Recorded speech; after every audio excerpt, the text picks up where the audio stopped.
as a response to the violent attacks of their racist adversaries, they developed the idea of Black people as a chosen nation.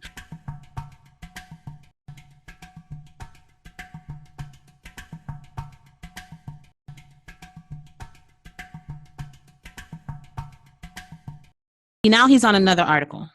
Black Jews, the religious challenge or politics versus religion. I gave you all my sources. Check me, fact check me. Do you see Black Jews here? That's my video, Nefertiti, Igbo people Wikipedia, Igbo people, the other article, slave voyage database. We haven't gotten to these. Universal geography, Igbo Jews in Nigeria. That's a YouTube video, 1766 map. Nehushtan, Wandering Jews, Igbo Suspectors, another map, John Ogilvie, we already read that. Tribute for the Negro, account of the slave trade, history of Jews from the destruction of Jerusalem to present time. Is the phrase Black Jews, the religious challenge or political versus religion in there? No, it's not. Now, if you weren't surprised by the other screenshot of page 41 that he gave you, whether you were or weren't, this one is worse. This one is worse. This is another article that you have to download. He didn't give you the link. If you don't have a JSTOR account, you're not going to be able to read it, but you can create a JSTOR account for free, and they allow you to read them for free, but you can't download it. You have to pay to download, but basically you can just screenshot it, and that's what he did here. He read it, he screenshotted it, and he's going to start on page 217 and then read to you and tell you to skip to page 235. But what Nefi's going to do, because I'm being honest with you guys, I'm going to read through his credible source, and we're going to see exactly why he only screenshotted these portions and gave you the version of the story that he wants you to have. So I'm going to let him speak and let him read to you, and we're going to read alongside him. Okay. Black Jews, the religious challenge or politics versus religion. So once again, I'm going to let him read it to you. I'm going to let him read what he wants you to read and give you the conclusion he wants you to give you. Then we're going to fact check him. Let's go. A second. So now, we read earlier that the Europeans were fairly well informed of who was over there, and that they specifically wanted certain ethnicities for their plantations, right? Mm-hmm. So now here's another book. Ulysses Santa Maria wrote this book, published by Cambridge University Press, called Black Jews, The Religious Challenge or Politics versus Religion. Now, here's what it says. This, again, published by Cambridge University Press. If you have a problem with this, call Cambridge University Press. Don't bother me about it. He's telling you, listen, this is a credible source. This is Cambridge University Press. This is a credible source. This is a credible source. I'm just the messenger. I'm delivering what it says, because Damon Richardson could have done this. Nefertiti could have done this. The urban apologetics community could have done this. They don't want to, because they don't want you to know the truth about who you are. They want to demonize it, and they want to keep you away from it at all costs. I want to keep you away from it at all costs. I demonize it. So I'm going to give you the whole thing, the whole truth. That's why my video is entitled The Whole Truth. I'm going to give you the whole truth. Here. So go ahead, let's start reading right here, page 217, and I'm going to go to page 235. Amongst the many religious groups to be found in the United States, one is remarkable and very little known, the Black Hebrews. This group shares structural characteristics common to many minorities, but is also distinguished by a dual identity derived from the experience of slavery and the cultural mix specific to the New World. They are the product of two eventful histories. There is the history of their race, the main events of which are well known. As Black people brought from Africa, they were reduced to slavery, then freed. Their destiny is linked to that of the United States, where they form the second racial community. The other history is cultural, that of the Jewish tradition brought by the immigrants from Europe. The spread of this tradition amongst the Black community is more difficult to grasp. See, they don't understand it. Just like now, they don't understand it. They don't understand what's going on. Go watch some of them urban apologist videos. They are confused. We will attempt both to improve our understanding of the interaction of this dual identity with the nature of Black American Judaism, and to pay particular attention to the study of the cultural influence of Judaism of the Mediterranean basin on the peoples of Black Africa, like the Ashantis, who were historically in contact with Jews trading in these areas. These areas of Africa supply vast numbers of Blacks forcefully deported as slaves to the American continent. What did the other guy say? Igbos were most likely the ones to be enslaved. They were fairly certain, the Europeans were fairly certain of who they wanted. This is important. Who then are these black Hebrews whose existence was only brought to our attention between 1960 and 1965? They come from the black American world and are mainly to be found in the ghettos, where they claim to be true believers in the law of Moses and descendants of those who concluded the alliance with Yahweh, that is Abraham, Isaac, and Jacob, or the God of Abraham, Isaac, and Jacob, Yah. Scattered throughout the big cities of the East and the centers like New York and Chicago, there are in the United States a whole several thousand blacks who believe in Judaism. That is not true.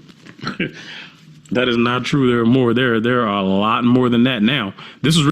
There are more than several thousand. Are there millions? I don't know. But he's saying that the source is credible. Then this is something that he does. He tells you the source is credible. Then he tells you, don't believe the whole thing. Just believe the part that I want you to believe. Written in 1985, so it may have been true then, and even then I suspect it wasn't true. I suspect there was a lot more. Understand that non-black people have they don't know much about us. We know that, but they don't know much about us. It takes them a while to catch up to stuff we already know. Bring us up to speed, bro. Back then, there were probably a lot more than they thought. So let's jump over to page 235. Okay, so let's do that. In southern Nigeria, the natives call black Jews the strange people. There we go. Nigeria, come up again. On the Imo Yo Kwaim, this is where he is. They are called the Benai Ephraim, the sons of Ephraim. But wait, didn't Nefertiti tell you what no Jews over there? Didn't Damon Richardson tell you what no Jews over there? And now we have a book published by Cambridge University Press in 1985 recounting events, and they're telling you that they called these people the sons of Ephraim.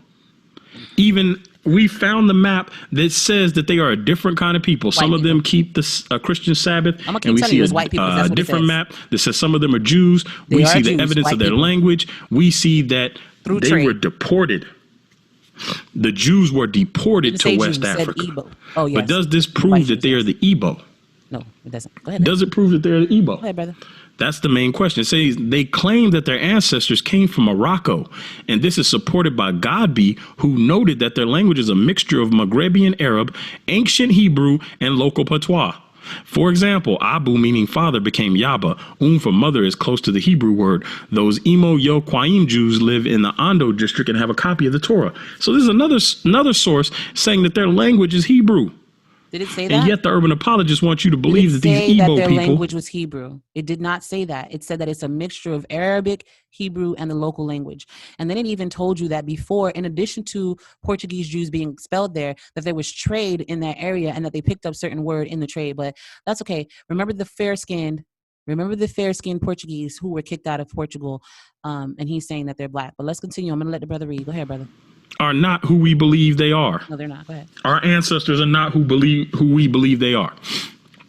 And that says the Imo Yo Kwaim Jews live in the Ondo district and have a copy of the Torah.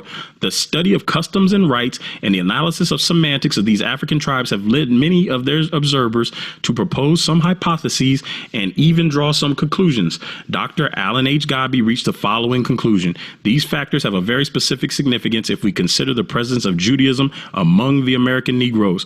Hundreds of thousands of slaves were transported to America from West Africa during the trade, which started some 400 years ago. What traces of Judaism still remained among the Negroes of West Africa at that period?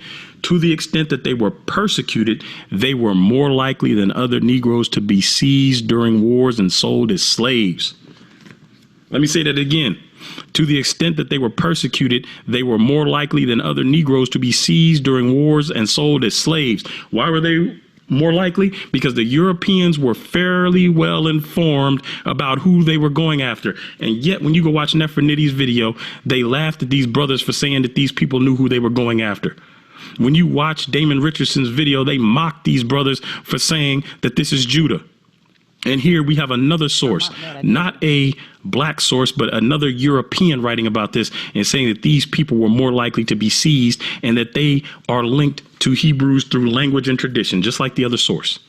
It says hundreds of, let me go here. What traces of Judaism still remained among the Negroes of West Africa at that period? To the extent that they were persecuted, they were more likely than other Negroes to be seized during wars and sold as slaves. It is virtually certain that many part Jewish Negroes were those sent as slaves to America.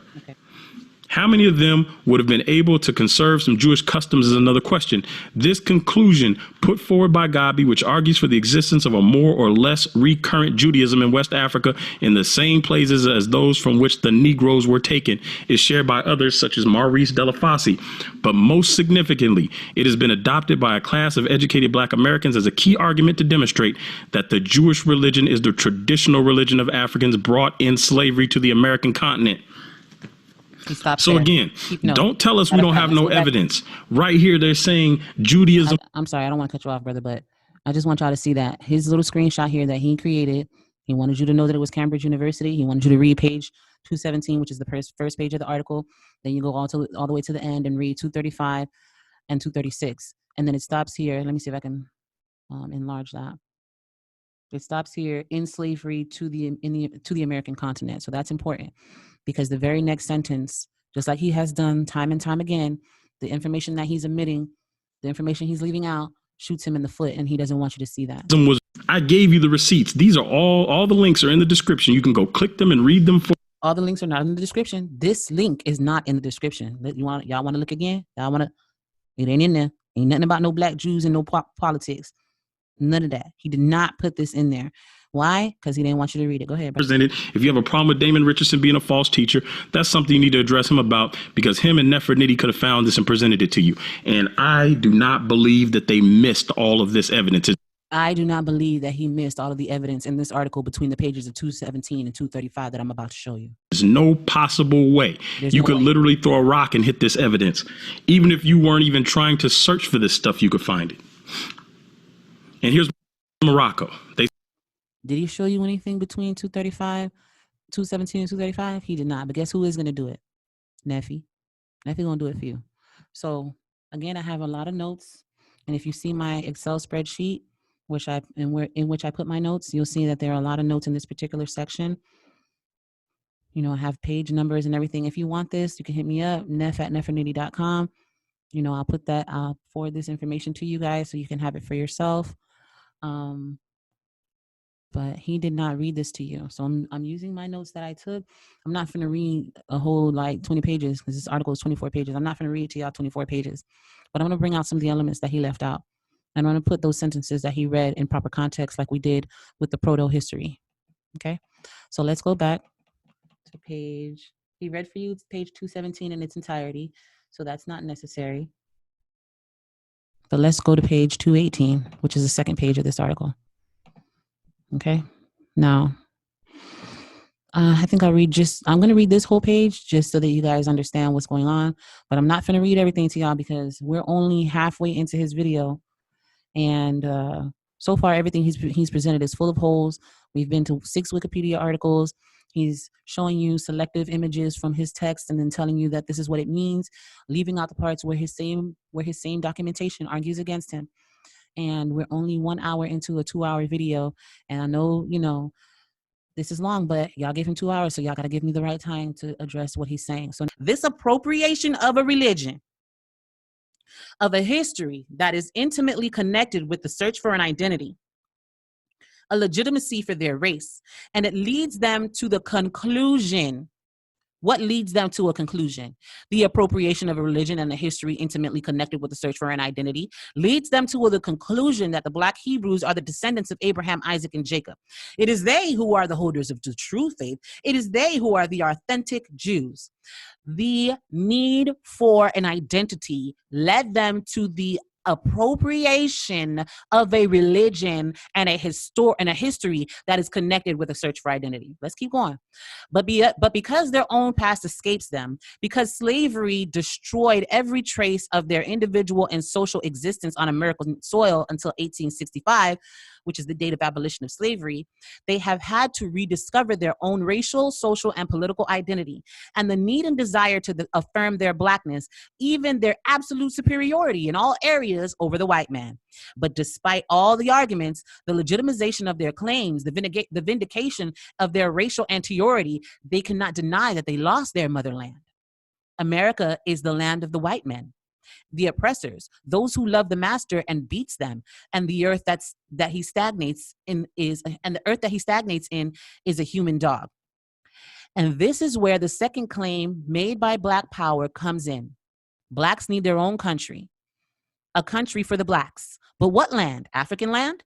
America, the mother of all the descendants of the slaves torn from their native land? In the same way that Palestine was the land of the Jews, McGuire talks of Africa for the Africans, for the American Blacks who are expatriate Africans. We know that Liberia became their country of refuge, their rediscovered land. And the parallel, the similarity, and the parallel, the return to one's origins, is established with the people of Israel, who finally found their land, the land of their ancestors after having been deported, oppressed, persecuted people. So they're saying that these people need an identity, and they see that Israel also had an issue of being kicked out of their land or driven out of their land and oppressed in a foreign land and then returned to their homeland. This is what happened in the Bible. And that parallel with what happened with African Americans, they saw a similarity and then they appropriated it. This article is going to get more into it. But who is Israel? Who are the authentic descendants of the patriarchs? The reply of the Black Hebrews is simple. We are the descendants of Abraham, Isaac, and Jacob. We are the descendants of the patriarchs. The land of Israel thus reverts to them as a right, and the land of Israel is the land of their ancestors. To justify this, to reinforce their arguments, a whole detailed genealogy is drawn up. Doesn't say that it was discovered. It doesn't say that it was uncovered. It doesn't say that it says they drew it up, created. It's fugazi, as my sister would say. Where did they get it from? Where did they draw it up from? This is derived from the Holy Scriptures. They're only written archives. A selection of verses is selected, which are subject to a detailed and pointed interpretation, which reveals the validity of their claim. So they interpret it and they point it in a certain direction. They read to you certain selections of scripture, just like he showed you certain selections of even this very article, and he gives you his own interpretation, just like they do with the Bible, and tell you to think that it means whatever they say it means. Okay. All right, so we're skipping to right here. The history of the Jewish people, persecuted, dispersed, and exiled, reduced to slavery, must have seemed close to that of the Blacks who themselves were reduced to slavery. They're drawing parallels. They're seeing the experience of the Jews who were persecuted, dispersed, exiles, and forced to be slaves, and they're saying, that happened to me. I must be a Jew. That's what they're saying. The social context of America at the beginning of the century explains the basis of the doctrine taught by Black preachers who journeyed across Carolina. Pay attention, at this period, popular white racism was undergoing a revival, which was seen in all kinds of reviews, tracts, plays, and public speeches. Between 1900 and 1910, books such as The Negro, a Beast, or In the Image of God, or even The Negro, a Menace to Civilization, were extremely successful. So these are anti-Black propaganda, which taught that Black people were a subspecies, that we were closer to monkeys, that we were incapable of being civilized, that we were unintelligent. These books are gaining traction, right? And so the idea is widespread now. Well, it's a justification for subjugation and for slavery. And the idea is widespread. And so it says here that between 1901 and 1909, Ben Tillman argued at public meetings that the Negroes were the same family as monkeys. Their race was debauched and ignorant. Debauched is like low class, unrefined, like trash, basically. This increase of white racism was not the sole prerogative of the Southerners, but the Southern states, but was found throughout America. So it wasn't just in the South that they had racism. It was all across America. As a response to the violent attacks of their racist adversaries, they developed the idea of Black people as a chosen nation, the chosen nation. Okay, so as a chosen nation, the chosen nation. However, in the history of mankind, the chosen people are the Jews. So it's saying that in response to this racist ideologies being spread by Ben Tillman, who calls us monkeys, the Negro a beast, or in the image of God, or even the menace of civilization, in response to this flagrant racism that is spread throughout America, Black Americans then needed to form a response to that, to counteract that negative psychology that was put in us. And so we had to build build ourselves up and affirm ourselves. And this is the birth of, they developed the idea of Black people as a chosen nation, not only a chosen nation, the chosen nation. However, in the history of mankind, the chosen people are the Jews. So we're saying that we're chosen, and then we say, well, hold on now, there's already somebody who is chosen, so that must be us. We're going to go ahead and affiliate ourselves with them. That's what this is saying. The Jews were more familiar, the blacks were more familiar with the Old Testament, the Bible of the Jews. They took it as transcribed from the actual words spoken by God himself and had great admiration for the patriarchs and their history. This admiration, which was not untinged by jealousy, the blacks wanted to both identify with and imitate the modern Jew. This was not a sudden occurrence, since the crisis of identity had occurred sometime before this. But through perceiving themselves as Jews, they took on a known identity, one which already existed, one accepted by all civilized people.